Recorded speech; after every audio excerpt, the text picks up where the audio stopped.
Akibat itu apa yang nanti, bukan sebelumnya.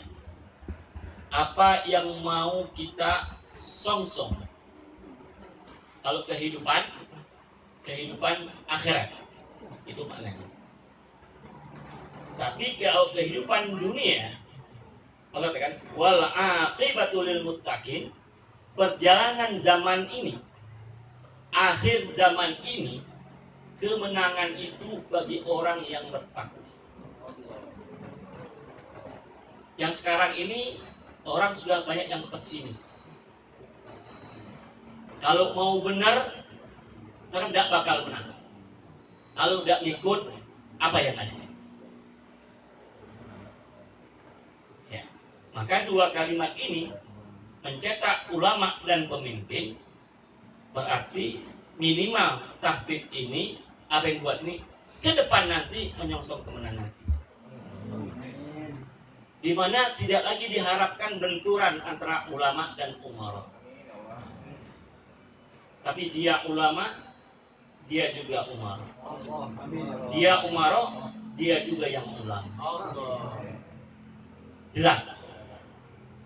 Arahnya sangat jelas. Dimulai dengan langkah yang jelas. Dimulai dengan untuk menimbulkan kesadaran bahwa hifdzul Quran itu adalah standar minimal bagi seseorang, bukan standar maksimal. Kita sekarang ini memahami seakan-akan bisa hafal Quran itu standar maksimal. Makanya kita semakin jauh. Iya kan? Tapi ke depan muncul kesadaran baru bahwa hifdzul Quran itu menjadi standar minimal. Itu niat. Apa yang bakal terjadi? Kalau dimulai dari sekarang, kita sudah memahami bahwa hafal Quran itu standar minimal bagi seorang muslim. Apa yang terjadi ke depan? Akan muncul generasi-generasi yang hifdzul Quran. Itu minimal bagi mereka. Kalau kita sudah pesimis kan, tidak mungkin lagi membaca apa. Padahal hafal itu, saya mungkin itu bukan ingatan, tapi kebiasaan. Orang yang ngapal ingat-ingat belum hafal. Kita memahami hafalan itu harus banyak nih. Berarti lidah kita belum terbiasa untuk mengucapkan. Tapi kalau lidah kita sudah terbiasa, hafalannya bukan karena ingatannya, karena memang itu yang selalu keluar, itu yang selalu diulang-ulang. Insya Allah, ya, ini yang kita harapkan suatu saat yang akan terjadi.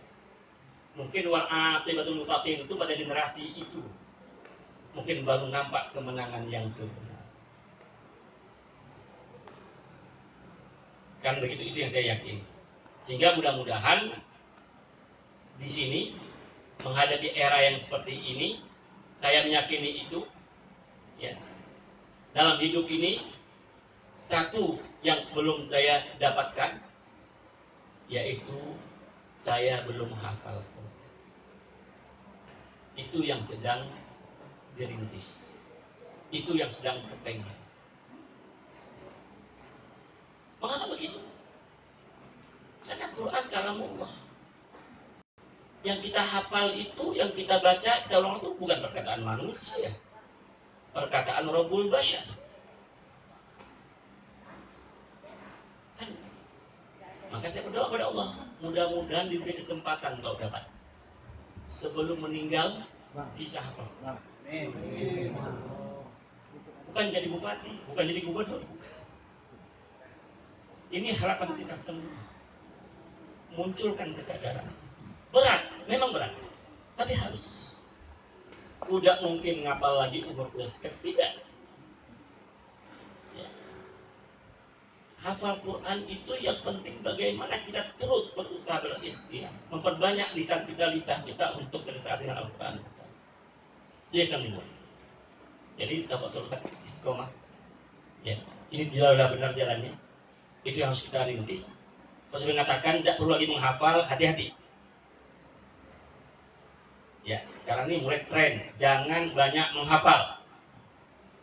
Ya, untuk yang lain tidak boleh dihafal, tapi tidak untuk Al-Quranul Karim. Al-Quran harus dihafal. Mengapa? Biar lisan kita terbiasa. Tidak mungkin hafal kalau nggak diulang-ulang. Nggak mungkin kita bisa hafal kalau nggak banyak interaksi dengan Al-Quran. Maka saya rintis untuk Al-Quran di Taman Bangka. Saya nggak banyak santrinya, baru 5 orang Ustaz. Anak-anak yang putus sekolah saya ajak untuk menghafal di Teluk Limau. Saya bawa ke Jakarta ikut bersama saya, ya menghafal di tempat saya ini semuanya. Saya nggak hitung berapa banyak hafalan yang dia dapatkan, tapi saya hitung berapa lama waktu dia berinteraksi dengan Al-Quran. Berapa jam satu hari dia bisa bersama Al-Quran. Bukan berapa banyak hafalan yang dia hafal. Ya. Walaupun dia hafal, dia pun dibaca satu ayat, tapi dia duduk sama 4 jam selama 1 hari, 5 jam, itu jauh lebih bermanfaat daripada dia hafal 10 ayat semua dengan 1 jam 10 menit sudah tinggalkan. Yang saya tekankan mulazamah. Bagaimana waktu 24 jam itu, berapa yang dia gunakan untuk interaksi dengan Al-Quran. Itu yang saya lakukan. Tolak ukurnya, karena hafal sampai kapanpun serah kepada Allah Subhanahu wa Ta'ala. Jangan sampai sudah hafal nantinya hilang interaksi dia dengan Al-Quran. Sudah hafal, mengapa hilang hafalannya? Karena waktu interaksinya semakin berkurang. Ringkasnya, saya ingin sampaikan di sini, baru sekalian, ini sudah tepat, ini yang harus dirintis, ini yang harus diperbanyak, ya. Tapi kaitannya ke depan jelas. Ya. Jangan sampai nanti, ya, anak-anak yang kita didik, ya, akhirnya yang hafal Quran itu kita perlakukan sewenang-wenang. Tidak, ini orang yang harus kita hormati, kita hargai. Maka kalau tujuan hifzul Qur'annya untuk yang 2 ini, Pak, dimanapun dia berada, itulah satu bentuk kita untuk ihtiram, ya, kepada Al-Quranul Karim. Hari ini masih terpisah. Ustaz Multazam seperti ini, banyak ustaz-ustaz seperti ini. Saya bayangkan kalau antum-antum ini, para ustaz-ustaz yang peduli dengan agamanya, para ustaz-ustaz yang peduli dengan masyarakatnya. Dia bukan hanya seorang ulama, bukan hanya seorang ustaz, tapi dia juga seorang umara. Apa dampaknya bagi masyarakat? Oleh karena itulah hadis yang mengatakan sab'atun yuzillumullahu fi dzillihi yauma la dzilla illa dzilluh. Yang pertama al-imamul adil. 7 golongan yang Allah beri naungan pada hari kiamat, pada saat tidak ada naungan selain Allah Subhanahu wa taala yang disebutkan tadi. 7 golongan. Yang pertama adalah imam adil. Pemimpin yang adil, amir yang adil, umara yang adil. Dan itu aturan mainnya. Tapi sayangnya umat menjauh dari sini. Umat menghindar dari sini. Dia kan umar kasih yang lain. Kita hanya konsentrasi di sini. Maka saya katakan, ada di antara kita kalau perlu, ini sistem nggak boleh diikuti. Dan dianggap semuanya jelek, semuanya buruk. Tidak. Kita harus berikan pencerahan. Saya begini tahun 99, Ustaz. Jemaah yang saya, Ustaz, jangan masuk politik. Antum Ustaz, nanti umat gak pecah belah. Saya baru pulang dari Madinah pada saat itu. Saya kira tidak, tapi saya gak perlu berdebat. Izinkan, ikhlaskan, saya ngambil langkah saya. Nanti saya ikhtiarkan, insya Allah apa yang Bapak Ibu khawatirkan, itu tidak akan terjadi dari diri saya. 24. Terpilih anggota dewan, terpilih wakil bupati, cek sampai hari ini. Ada nggak umat terpecah belah gara-gara saya? Banyak yang bisa kita lakukan, yang tidak bisa dilakukan kalau kita cuma meninggalkan yang kemarin. Kesimpulannya sangat luar biasa. Apa manfaat lainnya? Sedikit saja. Aturan konstitusi kita memberikan kesempatan kepada kita untuk demokrasi. Satu suara kita, one man, one vote. Ini ada positifnya, ada negatifnya. Maksudnya apa? Satu orang kiai bisa dikalahkan, maaf, dengan 4 pelacur. Kalau di voting, 4 pelacur bisa jadi pemimpin. Kiainya, ya, yang dipimpin. Itu resiko demokrasi. Jangan salahkan itu. Coba kalau dibalik masyarakatnya ada 4 kiai, 1 pelacur. Yang memimpin siapa?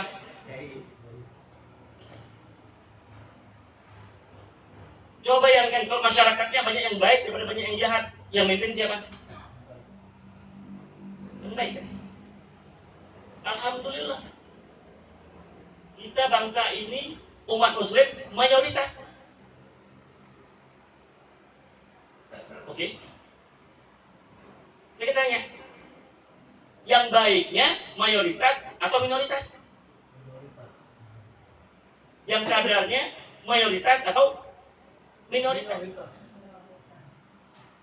Kalau minoritas, yang baiknya apa yang harus dilakukan? Pencerahan. Hari ini saya beritahu, ikuti demokrasi, tapi bagaimana kita memanfaatkan ini untuk kemaslahatan umat agar ini bisa tumbuh. Hari ini saya sampai di sini. Saya datang ke sini, saya terpaksa harus mencalonkan. Ya, itu tidak boleh. Pemimpin tidak boleh diminta. Hadisnya jelas. Pemimpin adalah harus diminta, bukan diminta. Tapi di tengah masyarakat, maaf, yang sama-sama belum sadar tadi, karena belum ada masyarakat yang meminta pemimpinnya, maka terpaksa, ya, yang calon pemimpinnya minta menawarkan diri, terpaksa melanggar dulu sebentar. Tapi melanggarnya tadi ada yang berbohong yang dihalalkan, yang ini yang melanggar yang dihalalkan, insya Allah. Ya, terpaksa saya tawarkan, saya calon sebagai anggota DPD kemarin. 17 April terpilih dengan 84.000 suara. Termasuk Belitung yang 3.000. Di antara Bapak ini pasti ada yang milih saya, ada yang tidak milih saya. Betul? Sekarang apa bedanya antara yang milih dan tidak milih terhadap saya? Tinjau dari pandangan agama. Ini fakta kan? Saya ingin uraikan ini, Ustaz, membantu untuk merealisasi suatu ini akan terrealisasi nanti. Faktanya kemarin saya calon DPD, ada yang pada hari itu meninggalkan pekerjaannya datang ke TPS, ya. Ada yang menyerahkan amanahnya kepada saya, ada yang menyerahkannya kepada orang lain. Betul kan? Saya ingin bicara yang menyerahkan amanahnya kepada saya. Apa yang dia dapatkan? Apa manfaatnya bagi dia? Kalau ditimbang ukuran materi, tidak ada manfaat. Tidak ada yang dia dapatkan. Nggak ada materi yang Bapak Ibu dapatkan dari saya. Padahal baru sudah berkorban. Tapi ada yang Bapak Ibu dapatkan. Bapak Ibu tidak tahu kalau tidak saya jelaskan. Apa yang didapatkan? Minimal sejak tanggal 17 April sampai hari ini, setiap hari Ustaz, insya Allah, yang mereka dapatkan doa saya. Karena saya ingin membalasnya, tapi nggak tahu bagaimana cara membalasnya. Nggak tahu, dia tahu saya nggak tahu mereka. Di Belitungnya ada 3.000 lebih, sebagai itu ada 84.000. Apa doa saya? Ya Allah, ya Tuhanku, anugerahkanlah kesehatan dan keberkahan rezeki bagi mereka yang mendukungku. Jadi khusus yang dukung saja. Yang tidak dukung tidak kebagian doa ini. Iya kan? Mengapa begitu doanya, ya Ustaz? Karena saya ingin membalas. Mereka sudah berbuat baik untuk saya. Saya harus membalasnya dengan kebaikan sama atau lebih baik lagi. Minimal itu cara yang saya lakukan, Ustaz. Itu bedanya kalau politisinya Ustaz. Timbangannya selalu timbangan agama. Itu yang minimal. Tapi yang berikut ini Pak, Bu, ini yang penting. Yang dia dapatkan bukan cuma itu. Seluruh rizki yang saya dapatkan asbab satu suara tadi, kalau saya gunakan untuk kebaikan. Kemarin saya sampaikan dengan Ustaz Laili, ya, saya sempat dapat kesempatan untuk bertemu dengan anak yatim. Contoh, bukan ingin menyebutkan Ustaz ya, tapi taharus bin ni'mah ada pelajaran di situ. Saya sisihkan sebagian di situ. Saya berikan kepada anak yatim lewat Pak Laili. Kalau itu pahala, kalau itu kebaikan, pahalanya bukan hanya untuk saya, tapi untuk 84.000 orang yang sudah berikan suaranya kepada saya, termasuk 3.000 yang ada. Itu maknanya kalau dipandang dari Islam. Bukan untuk saya. Semua kebaikan yang saya lakukan, asbab saya menjadi anggota DPD pilihan 80.000 orang itu, maka pahalanya terus. Kalau saya bangun masjid, saya bantu siapa saja. Kalau itu pahalanya terus mengalir. Asbab satu suara yang diberi. Sampai di sini, ya kemarin yang lu milih Ustaz, kira-kira ada ruginya nggak? Ada yang milih. Apa? Ada yang milih. Kalau tidak yang milih, berarti kan hilang kesempatan ini. Tidak ada yang kenal Ustaz mungkin. Itu masalahnya. Karena dulu nggak diterangkan seperti ini. Saya sedikit lagi Ustaz, karena setelah ini akan mudah-mudahan ada perubahan yang signifikan yang ke depan. Karena kalau nggak begitu, saya khawatir ini akan lambat terwujud. Kita mencetak, ulamanya dapat, umaranya tidak. Saya ingin menjadi ulama nggak terlalu sulit, tapi menjadi umarok itu nggak mudah. Karena sistem kita sistem demokrasi yang dibangun kesadaran orang banyak. Pasti Bapak Ibu belum pernah mendengar di sini sebelumnya. Maka saya harus bicara, Ustaz. Kemarin saya jadi bupati, contoh sederhana, Bangka Barat, 6 masjid saya bangun dengan dana APBD. Saya tantangan. Satu kecamatan, satu masjid. 3 miliar, ada yang 5 miliar. Butuh. Saya bangun. Santai saya bantu. Saya tantangan. Itu ketika kita jadi umat. Jangan Ahok saja bisa bicara begitu. Saya juga bicara artinya ketika kepemimpinan kita pegang, banyak yang bisa kita kerjakan. Kan gitu. Apa yang mau saya tekankan di sini? Sekarang masjid yang dibangun, yang saya bangun, sekarang saya nggak jadi bupati lagi. Tapi hasanah, kebaikan, manfaat, kalau itu pahala, maka sampai hari ini terus mengalir pada saya. Dan puluhan ribu orang Bangka Barat yang menyerahkan suaranya kepada saya. Kalau mereka sudah meninggal dunia, siang hari mereka tersenyum karena pahalanya terus mengalir. Asbab satu suara yang mereka beri. Pertanyaan, kemana suara-suara kita selama ini? Apa yang kita manfaatkan dengan suara? Mengapa suara kita tidak mengantarkan orang-orang yang baik? Mengapa suara kita tidak mengantarkan orang-orang yang bertakwa? Mengapa para ustadz-ustadz ini tidak kita antar menjadi orang di pemimpin? Kita lebih senang para ustadz menjadi timnya orang lain, padahal dia layak untuk menjadi pemimpin.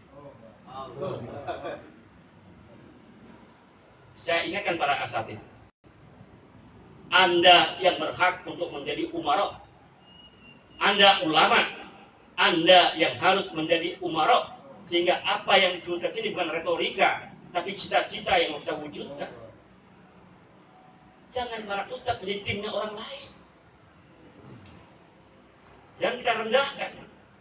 Enggak, dekat dengan masyarakat. Bimbing masyarakat kita. Ajak mereka. Itulah kekuatan yang harus kita miliki. Kan begitu. Kalau ini dilakukan, ya, insya Allah besar manfaatnya untuk umat, bukan untuk pribadi. Kalau untuk pribadi, jangan jadi pemimpin. Saya ingatkan para ustadz, kalau untuk kepentingan pribadinya, jangan masuk jalur ini. Tapi kalau Anda punya komitmen untuk berbuat untuk orang banyak, untuk menunjukkan izzatul Islam, Islam itu tinggi, Islam itu agung, karena itu yang kita perjuangkan, insya Allah ini yang harus kita miliki bersama masyarakat. Nggak sulit caranya, cuma bangun kesadaran. Selama ini para ustadz mungkin nggak berani menyampaikan seperti ini, atau nggak terpikirkan sampai ke situ. Dua-duanya mungkin ya. Nah, maka terpaksa saya harus bicara yang seperti ini. Belitung Timur, sebentar lagi ada kepemimpinan. Ini pilihan. Kalau orang yang baik-baiknya menjadi hanya di tim yang nggak jelas, maka ingat tanggung jawab kita. Ya. Inilah pertarungan permainan di dunia. Oleh karena itu, saya agak hambau cara pemimpinnya Pak. Tapi Bapak semuanya, kita semuanya punya hak yang sama. Ya, Ustaz, selama ini kita selalu fasih menjelaskan, idza matabnu adama in qata'a amalu illa min salat, shadaqatin jariyah, al-ilmu yuntafa'u bihi, wa waladun shalih yad'u lahu. Selalu kalau merayakan sedekah jariah, kita bayarkan bangun masjid. Kalau kita bangun masjid, tidak sholat lagi, ada meninggal terus ngalir. Terjemahnya, mana kok ada duit, kita bangun masjid. Selalu kita bayangkan sedekah jariah itu nunggu kaya dulu Pak, baru kita bisa sedekah jariah. Ternyata tidak. Ternyata dengan satu suara kita letakkan kepada pemimpin yang adil,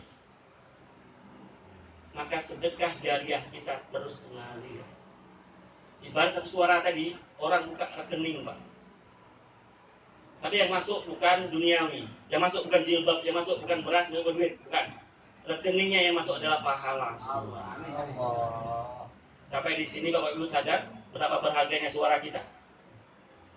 Suara sarana kita untuk mencari sedekah jariah, bukan untuk pemimpin, tapi untuk pribadi-pribadi kita. Ketika kita bisa letakkan suara kita untuk menyokong satu pemimpin yang adil, dari pemimpin yang adil inilah pahala yang berlimpah mengalir kepada kita masing-masing. Jelas semuanya? Jelas? Kalau bisa bukan hanya terzuri bicara begini. Banyak ustaz-ustaz bicara yang seperti ini, sadarkan masyarakat kita ya, bahwa satu suara kita itu bisa mendatangkan pahala yang terus. Setuju kan? Kalau itu saya tanya sekarang ini. Ya, kalau ada pemimpin yang baik, yang taat, maju dia. Ya, karena nggak diminta tadi dia menawarkan diri. Kita tahu itu. Lantas sebelah sana nawarkan uang 500.000 per suara. Bapak pilih yang mana sekarang? Satu suara tadi. Mau dapat 500.000-nya atau mau dapat pahala yang? Kan itu pilihannya. Sekarang kita mau dapat dua-duanya. Bisa? Bisa. Gimana caranya? Ambil uang yang di sini, pilih yang di situ. Haram Ustaz? Halal, selama tidak berjanji. Yang haram itu kalau kita ambil, kita pilih. Itu haram. Tapi dikasih diambil, tidak dipilih yang lain, enggak. Selama kita tidak berjanji. Ya. Tapi kalau kita warok, kita ambil, tapi jangan kita makan. Pilih tetap pilihan kita, kasih kepada yang membutuhkan. Begitu. Kalau tidak Anda ambil, digunakan untuk yang lainnya tidak sadar. Akhirnya yang tidak sadar semakin banyak. Ini demokrasi. Suara terbanyak, kuantitas bukan kualitas. Tebarkan kepada masyarakat. Yang ngasih uang ambil. Setelah itu jangan ajarkan ustaz kalau mau jadi umaro suruh ngumpul duit dulu untuk bagi-bagi kepada masyarakat. Ini Ustadz disuruh ngumpul duit, Pak. Kalau udah ngumpul duit, tidak menang, kan? Benar ya? Terus, kalau saya, jangan main. Kan saya kondisi koma, kan? Kalau mau bagi-bagi, mau ngasih, jangan waktu mau pencalonan. Siapapun yang bagi sesuatu mendekati pencalonan, pasti tujuannya biar dipilih. Dan itu yang salah. Saya ikhlas nggak terpilih, Pak. Periode kedua saya nggak terpilih. Karena saya nggak mau maju lagi sebenarnya. Ya. Karena saya nggak kuat. Mental saya nggak kuat, Pak. Tapi karena partai itu meneruskan, bismillah. Tapi dengan syarat. Kalau suruh saya maju lagi dengan cara saya. Satu, saya tidak akan beli suara rakyat. Saya tidak akan bagi sarung, tidak akan bagi jilbab, tidak akan bagi beras, apa adanya. Ternyata saya kalah. Apa manfaatnya? Ya, manfaatnya. Karena yang saya minta bukan terpilih. Yang saya minta yang terbaik. Ya Allah, ya Tuhanku, seandainya amanah ini baik untuk diri saya, baik untuk keluarga saya, baik untuk masyarakat saya, baik untuk agama saya, baik untuk dunia saya, dan baik untuk akhirat saya, udah kan? Tapi kalau tidak ada kebaikannya bagi diri saya, keluarga, masyarakat, agama, bangsa, ya, dunia, akhirat, jauhkan. Ternyata Allah jauhkan. Saya tidak terpilih. Tapi saya telah menetapkan prinsip tadi. Saya tidak akan beli suara. Karena kerusakan negeri ini, karena kita sudah bertransaksi. Selama itu terjadi, jangan harapkan keberkahan kita. Maka terus berikhtiar, karena pesantren sudah mengatakan Badul Islam mencetak ulama dan umaro. Kalau ini nggak terus sulit bagi kita, tapi tolak kepada saya kita lihat ke depan nanti berapa ulama umaro yang hadir, yang memimpin masyarakatnya, hasil daripada apa yang dilakukan yang di sini. Saya yakin wal aqibatul lil muttaqin tadi akan terjadi ya ketika umaroknya udah diisi oleh para ulama-ulama. Ulama ada dua, ada ulamaul khair, ada ulamaul su. Yang saya maksud adalah umarok latar belakang ulama khair, bukan dari ulama su. Itu tolak ukur.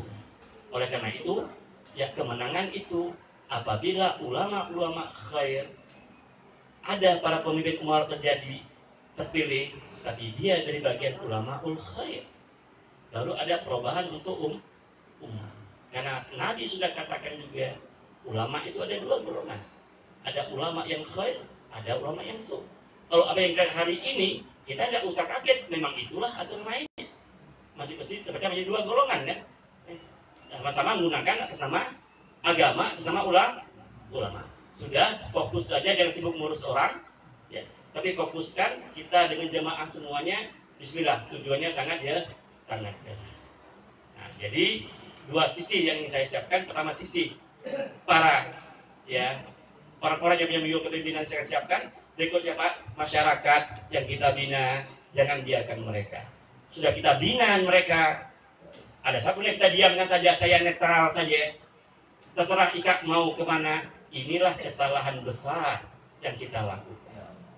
Kita biarkan rakyat kita dengan pilihannya masing-masing, dan mereka butuh arahan kita. Kita takut tentukan pilihan kita karena banyak kepentingan yang kita harapkan. Maka kita melihat dengan kita netral, mungkin banyak keuntungan yang kita dapatkan. Na'udzubillahi min dzalik. Di saat itulah kita harus bersikap dan kita bertanggung jawab dengan sikap yang kita miliki. Kalau tidak ada yang lebih baik, maka kitalah yang paling baik. Kita yang maju. Kalau nggak ada yang lebih baik.